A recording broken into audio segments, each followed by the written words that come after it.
Hello everyone.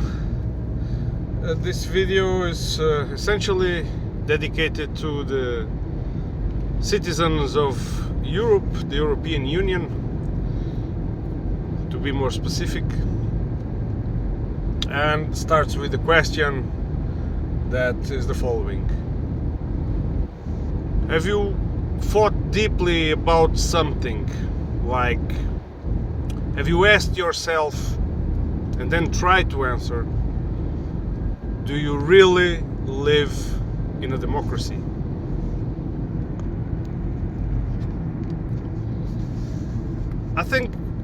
The question at the same time, it's been like subject to debate, forms of government and all, but I don't think this has ever been really questioned.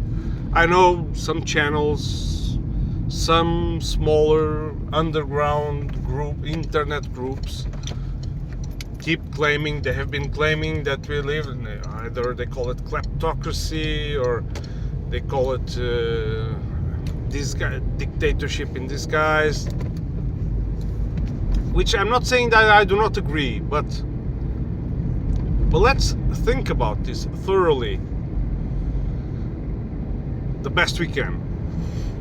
I don't have any other resources other than have to have my eyes on the road and this phone. But let's try to think about it a little bit. I do think I am a Democrat. I had some people commenting, by the way, on videos I've done previously in interviews where I claim to be a Democrat, and then when I say that I'm a communist, I immediately get comments like, this is kind of a joke, he's a communist and a Democrat, never heard of that. Normally these comments come from across the ocean, from the United States. They obviously don't know, they are ignorant about the history, the political history of Portugal, so they don't know which forces and what role did the political forces in Portugal had in the 20th century. So yeah, I can comfortably be a communist and a Democrat, being Portuguese. And I of course, we learn from experiences abroad where communism tried to be implemented. We learn from those mistakes and we move on. I think that's the smart thing to do. So, what about democracy? I do hold democracy in high regard, but we have had democracy for quite a while now. I mean, if you think that democracy is like, do you have free speech? Do you have freedom of assembly? Do you have freedom to unionize? Do you have freedom to protest? And if we answer these four questions, it's yes, we have freedom to do all that. But somehow, it seems like, at least for me, I try to analyze it and then I answer positively to these questions and I say, yeah, it's a democracy. I mean, I've been expressing myself freely.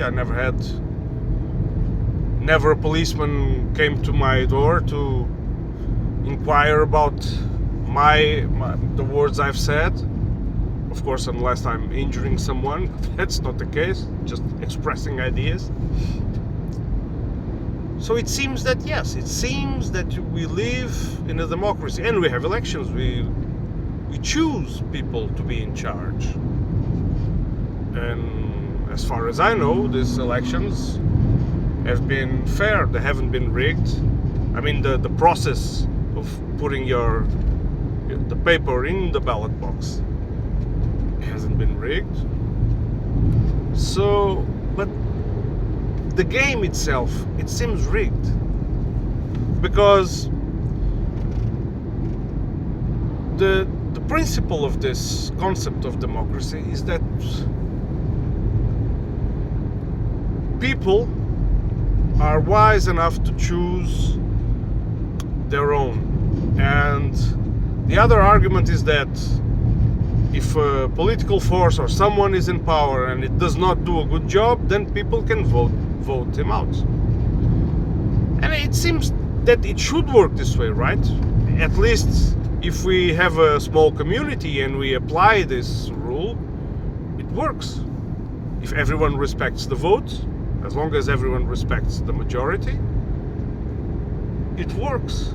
But still, it seems like the game is somehow rigged. And what gives you this feeling? Right? Although we have all these rights, as I mentioned, and my best clue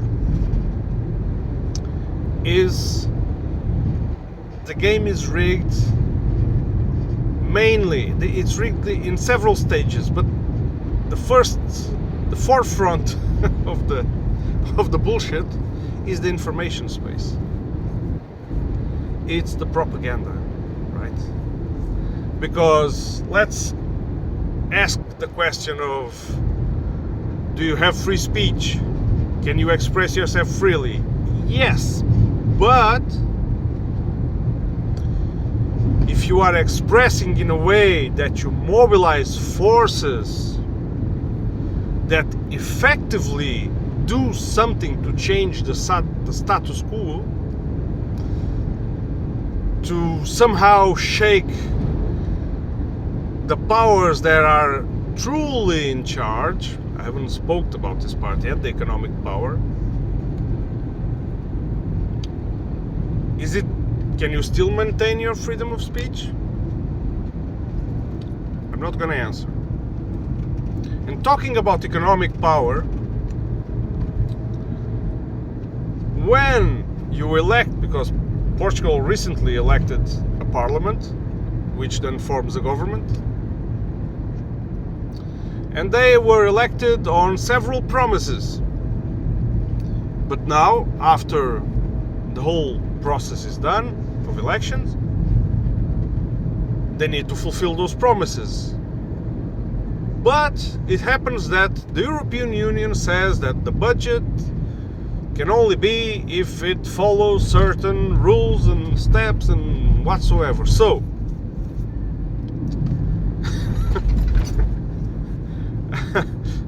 you did elect a government, you did choose, you did go vote, but the result is that a higher entity comes and says, no, but this cannot be, you cannot do this, you cannot spend this money, you cannot go in this direction, you have to go, we can help you go in some direction, but not the one you choose, the one we choose for you. So, talking about the freedom of choosing, again, and still about the freedom of speech. Have you heard about Julian Assange? Of course, I think it's a rhetorical question. I don't know, but maybe the youngsters now haven't. Youngsters, I mean teenage and just the ones just turned 18 and barely age to vote. Maybe they haven't. Maybe they haven't, and the name should never be forgotten. Journalism has a big role in the freedom of speech. Assange is a journalist. He was exercising his profession, journalism, and he was arrested, and he's tortured, and he's confined, and he's subject to, I think, what I consider the heaviest punishment that can be. For me, it's even more serious than the death penalty, because they are killing him very, very slowly. They don't want to make him a martyr, right? They want to ban him first. Eventually he will die. But the main idea, I think, here is to make him be forgotten by the people. If you read 1984, you know exactly what I'm talking about. This government in 1984, they used to do. This was their technique in order not to upset people about their arresting the dissidents. they would make them disappear, and at some point they would make them appear again after enduring severe torture for a long period. Then they would feed them again and restore them back to physical condition and let them out. It's kind of a similar process, at least the one of putting him away and letting him be in confinement for long periods. I mean, he's been in confinement for years now. Can you imagine? Isolation for years. It doesn't fit in a democracy. And I'm just giving this one example. If you want many more examples done by so-called democracies, you can easily go, for example, to Guantanamo prison. And now there are information and documentaries being made. I think there are documentaries out of people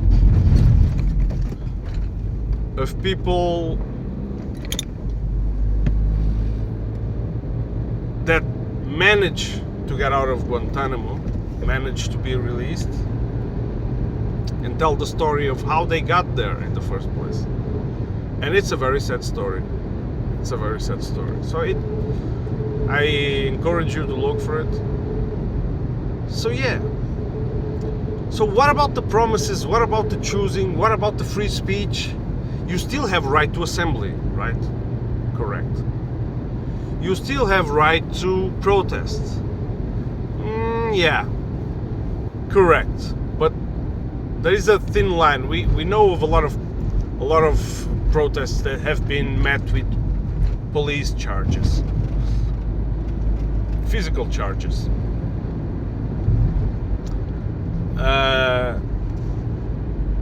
And so and the right to unionize, right? The right to unionize, and assembly and unionize. Yeah, you can do all that. But you can also lose your job for it.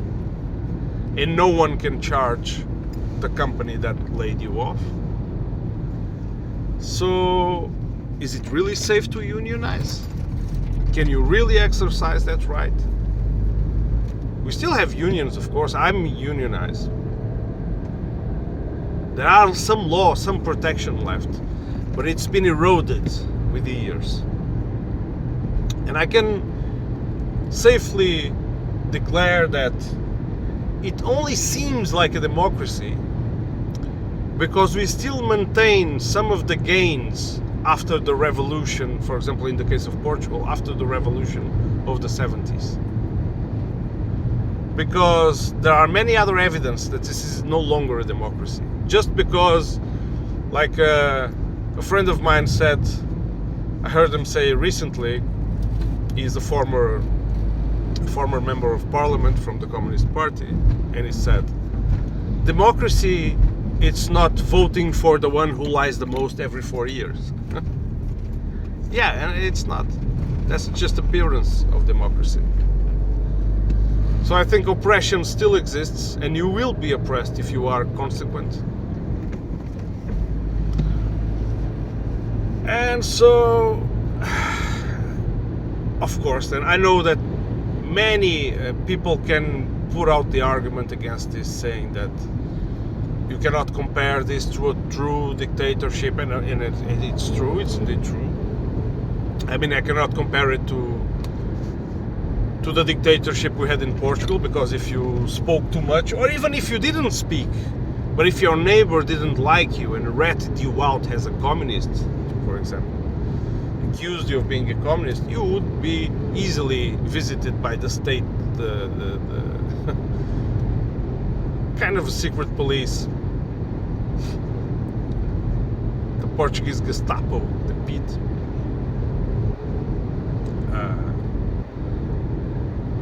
And you would more easily go being submitted to torture and questioning and all that. That is true. It is more difficult to go through that process today, but that it's only for the sole reason because too much oppression, it's a dumb thing to do. It's a stupid thing to do. It's not intelligent. Too much oppression only creates enemies, more resistance. So you have to, I think the system, and I'm gonna call it like this, the broad concept. The system has learned that oppression must be like a surgery. It has to be done in surgery way. Surgically. Forgive my English. You have to detect only when the uprising, you have to detect if it's really gonna take shape and effect, right? And it's exactly how it works. I remember one slogan that I used to hear about a decade ago, 15 years ago, is that the revolution, if it comes, it will not be televised. Because we are used to see episodes of revolutions in the 50s, 60s, 70s, and they were televised, right? And people would adhere to the ideas. Oh, I saw that the Vietnam War was televised, right? The system has evolved way beyond that. And now it happens the same. So, for example, when you have the new, this right-wing populism rising all over the world, it's the same playbook everywhere. Same playbook. They appear as a form of revolution, as a form of breaking, going against the system. They use slogans like this, the anti-system people, to shake off the powerful ones and give back dignity and all that. It's like it's semi-revolutionary slogans they use. But the best proof you have that they are not, one of the things is that they are very televised, and they have heavy financing to spread in the internet. So, and then when you trace the sources of financing, it's always strong economic groups and billionaires and alike. So that's the proof you have. The true revolution, when it starts to take shape, it will be repressed. And that's when you know it's a true revolution. Do you remember Occupy Wall Street? The Occupy movement.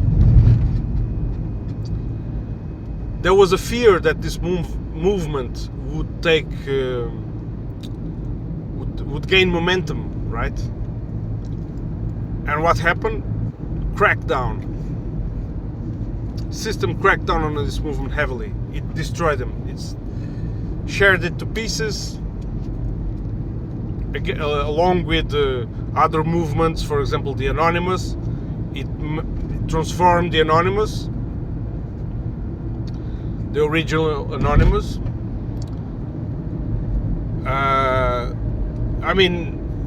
It was merciless against this, right? The idea simply died because this movement was attacking the core of the power. They were not attacking the politicians. Do you remember this?